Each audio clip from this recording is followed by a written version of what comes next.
I bought this 6-pack of Scotch packaging tape so that I could tape up some boxes for shipping. I've shipped a lot of boxes and used a lot of different tapes, and I'd like to give you my thoughts on why this is better than the average tape. First off, it's a small thing, but the rolls start easily. It does have a little tab that you can find to help you start the roll. I don't have to search for the ends, I know right where it is. It's a thick tape. It's rather heavy duty, but it's still very clear. When I put it onto a box, it's easy to see through and you can still read a lot of the stuff underneath.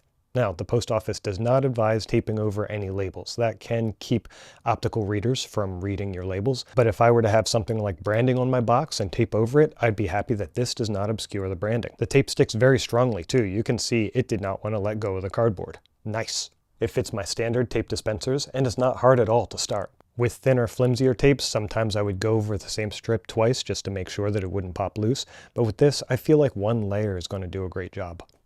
So this tape is thick and strong, it's clear, and it sticks really well. Those are all excellent things for packing tape. I like that I can save money buying a multi-pack like 6 or 12 rolls, and come to think of it, I don't remember having any issues with it tearing at weird angles. That's great. So I can confidently recommend this tape. It's working really well for me. You might want to consider it for your shipping purposes as well.